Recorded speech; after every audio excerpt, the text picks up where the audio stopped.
Hello everyone, this is welcome back to the channel. So ఈ రోజు మన CBR అయితే షోరూమ్కి ఇస్తున్నాను అనమాట. 250ని,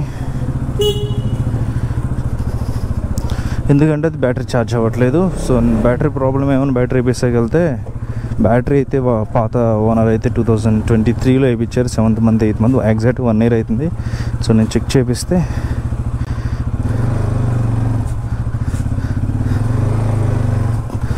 చెక్ చేపిస్తే బ్యాటరీ కాదు, పవర్ కాయిల్ ఏదో పోయినట్టుంది. సో అందుకని షోరూమ్కి ఇద్దామని ఫిక్స్ అయిపోయాను. సో షోరూంలో అయితే ఒక టెక్నీషియన్ ఉన్నాడు, కృష్ణ అని.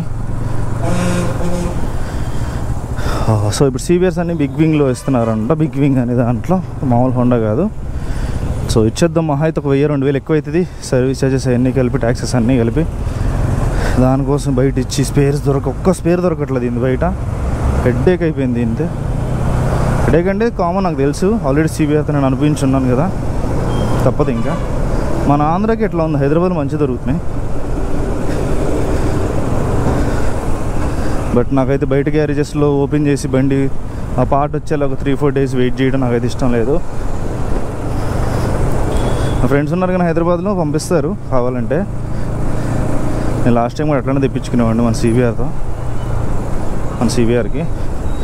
ఇంక ఇప్పుడు 3-4 days బయట గ్యారేజ్లు ఓపెన్ చేయించాలి, వదిలేయటం నాకు ఇష్టం లేదు.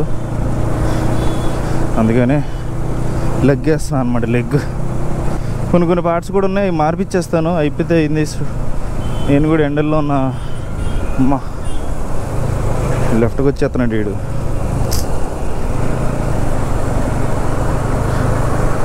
ఎండల్లో తిరగలేను గ్యారేజ్ల చుట్టూ, నా వల్ల కూడా కాదు. లాస్ట్లో ఒకేసారి బిల్లు ఎంత అయింది ఏంటని చూపించేసి మీకు ఐడియా వస్తుంది కదా. ఆల్రెడీ నేను కొంచెం వర్క్ చేయించాను. ఫ్రంట్ డిస్క్ పని చేయట్లేదు అని చెప్పాను కదా, డిస్క్ చేయించాను. షోరూంలో మెయిన్ ప్రాబ్లం ఏంటంటే వాళ్ళు ఏమన్నా చిన్న ఆల్టరేషన్ చేయమంటే చేయరు. ఫ్రంట్ డిస్క్ వాళ్ళు మొత్తం క్యాలిపరాను అన్నీ మార్చేసుకోండి అన్న 7000 అవుతుంది అన్నారు. సరే ఇంక అదే ఆప్షన్ లేదు, ఇంక మార్పిద్దామని అనుకున్నాను. కానీ బయట తీసుకెళ్తే 150 రూపీస్తో సెట్ అయిపోయింది. నవరంగ్ దగ్గరికి తీసుకెళ్తే వెనకాల బేరింగ్స్ కూడా మార్పించాను. ఈచ్ 2 బేరింగ్స్ వేశారు. ఈచ్ 200 ఎంత పడింది. చేసినంత 300 తీసుకున్నారు సెట్. ఇదే అన్నమాట బిగ్ వింగ్.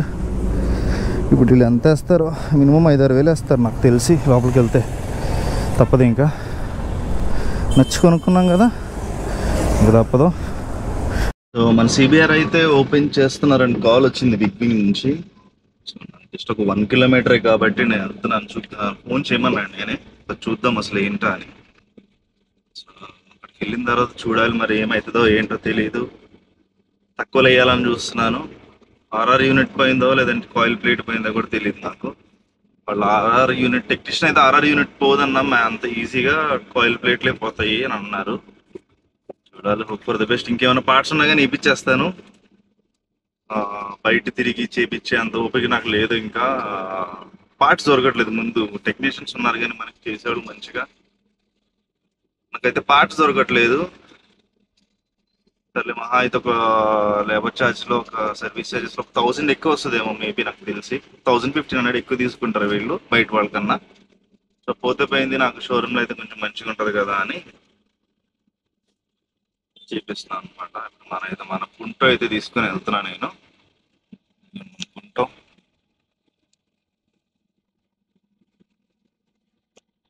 ఇది నా ఫియట్ పుంటో. ఇదో ప్రాజెక్ట్ లాగే తీసుకున్నా, అంతా చేయించేసాను నేను రాకముందే మొత్తం నీట్గా. ఏంటో ఈ మధ్యన ప్రాజెక్ట్ కార్స్ ఎక్కువైపోయినాయి.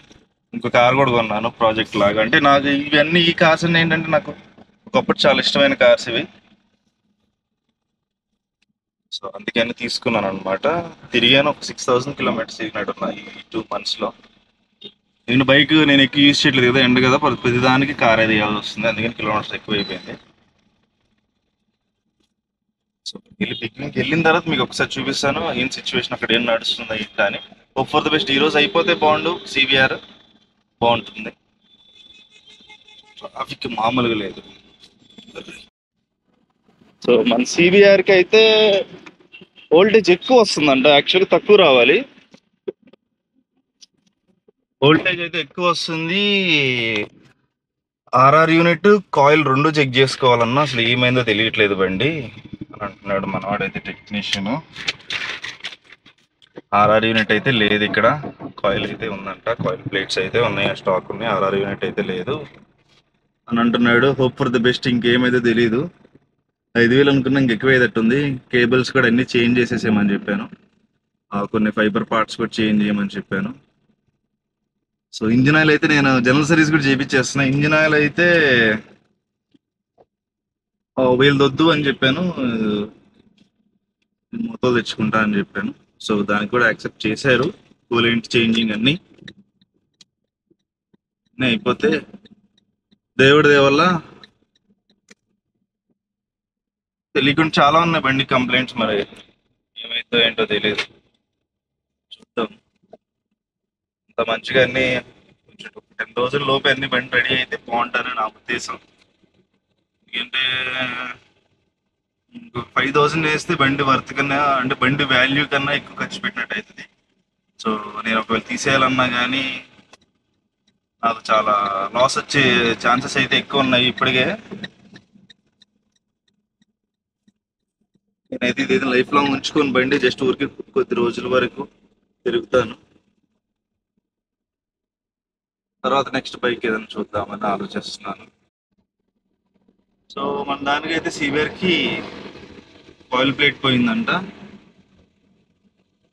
వేసేమని చెప్పాను, వేసించి ఉందని చెప్పాను కదా. ఇంజన్ ఆయిల్ అయితే వాళ్ళు ఏదో సర్వోన్ ఏదో పోస్తా అన్నారు. సో నేను వద్దని మోతోకి వచ్చాను, ఇంజన్ ఆయిల్ కూడా తీసేసుకున్నాను. ఫుల్ సిత్రిక్ 1 లీటర్ డబ్బాలు 2 తీసుకున్నాను. 1.8 లీటర్ పడుతుంది సిబిఆర్లో. 10W40 దీని రికమెండెడ్. ఒకటి 800 అంత పడింది బాటిల్, 2 బాటిల్ 600 అయినాయి. సో మరి షోరూమ్లో ఎంత అయితే ఏంటో తెలియదు, నాకు తెలిసి ఇప్పుడు బైక్ అయిపోతుంది రిపేర్. చూద్దాము పిలిచి ఏమైతే ఏంటో ఒకసారి షోరూంలో కూడా చూపిస్తుంది దాని పరిస్థితి ఎట్లా ఉందో.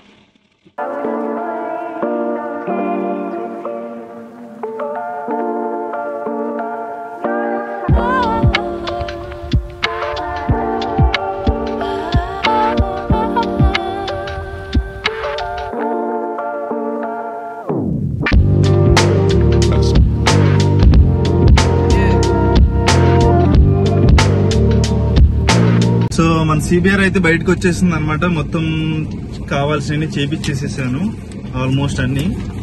సో మన బిల్ కూడా వచ్చింది, గట్టిగా వచ్చింది బిల్ మాత్రం. సో బిల్ అయితే పేడ్ కూడా అయిపోయింది అనమాట. సో స్పేర్స్ కాస్ట్ వచ్చి 6,623 రూపీస్ అయింది. జిఎస్టీలు అన్ని కలిపి మొత్తం కలిపి 8,186 రూపీస్ అయితే అయింది అనమాట. మనకి చూసారా 23 పార్ట్స్ అయితే పడినాయి అనమాట.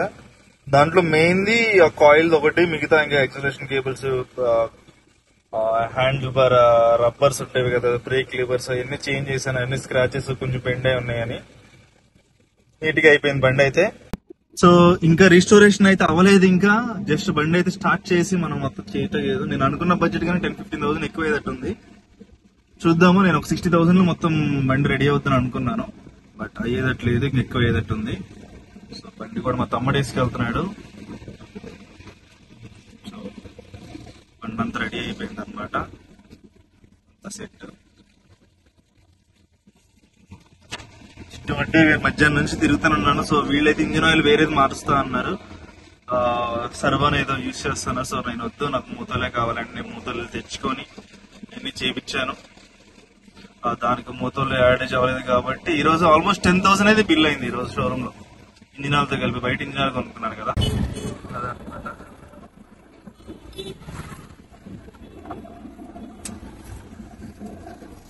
సో నేనైతే ఇంటికి వెళ్ళిపోతున్నాను, నా వల్ల కావట్లేదు ఇంకా. గుంట వేసుకొని ఇంటికైతే వెళ్ళిపోతున్నాను. తిరగమని చెప్పాను అనమాట. ఒక 100-150 కిలోమీటర్స్ అన్న తిరిగితే అది అసలు మనం తిరగలేదు. దాన్ని తెచ్చిన తర్వాత నుంచి తిరిగితే ఇంకేమైనా కంప్లైంట్స్ ఉన్నాయా, ఏమన్నా ప్రాబ్లమ్స్ ఉన్నాయని అన్ని తెలుస్తాయి. So coolant మార్పిచ్చేసాను. కూలెంట్ పైపులు గీపులు చాలా చాలా అంటే చిన్న చిన్న హార్డ్ అయిన కనిపించిన వల్ల మార్పిచ్చేసాను. వీళ్ళ దగ్గర స్టాక్ ఉన్నాయి వల్ల. సిగ్నల్ లైట్స్ కూడా పెండింగ్ ఉంది, ఇంకా కొన్ని ప్యానల్స్ అయితే పెండింగ్ ఉన్నాయి, అవి లేవు వీళ్ళ దగ్గర. వాళ్ళు బయట ఇప్పుడు సిబిఆర్స్ కి ఇన్స్టాగ్రామ్ లో ఒక పేజ్ అయితే ఉంది, authorized service center, like authorized space అమ్మే అతను, సివిఆర్ అఫీషియల్ 250 అఫీషియల్ అని. సో నార్త్ నుంచి అయితే తను స్పేస్ అయితే ఇస్తున్నాడు అనమాట. సో తన దగ్గర కొన్ని పార్ట్స్ ఆర్డర్ పెట్టాలి. It's hope for the best అనమాట. బడ్జెట్ అయితే అనుకోలే కానీ అయింది. కాకపోతే మనకు నచ్చిన బండి మనకు బడ్జెట్ పెట్టాలి కదా, తప్పదు. ఇంకా ఇది చాలా హ్యాపీ. పార్ట్స్ కోసం నేను ఎన్ని రోజులు తిరగలను ఆయన అనుకున్నా, లక్కీగా పార్ట్స్ అన్ని వచ్చేసినాయి అనమాట. సో ఈ బిగ్ వింగ్ లో కూడా ఈ టెక్నీషియన్స్ కానీ సర్వీస్ అడ్వైజర్స్ కానీ కొంచెం సపోర్టివ్ గానే ఉన్నారు, పాత దానిలా కాకుండా మంచిగా సెట్ అయింది అనమాట. హ్యాపీ. బిల్ అయితే అయింది కానీ బండిని కొంచెం కొనుక్కొని మూలపడేయడం కన్నా దాన్ని తిరుగుతూ ఉంటే ఫీలింగ్ వేరు కదా. ఇంకంతే మనం ఎస్టిమేషన్ వేసుకున్నాక అటు ఇటు అవుతా ఉంటే ఏం కాదు. 10-15 వేలు ఎక్కువైనా కానీ బండి నీట్ గా ఉంటే సెట్, హ్యాపీ. సరే, ఈ వీడియో ఎక్కడైతే క్లోజ్ చేస్తున్నాను అనమాట. ఇంకేమైనా అప్డేట్ చేస్తే నేను చేస్తా ఉంటాను. ఈ వీడియో మీకు ఎలా అనిపించింది కింద అయితే కామెంట్ చేయండి. సరే మరి, సీ యూ మరి.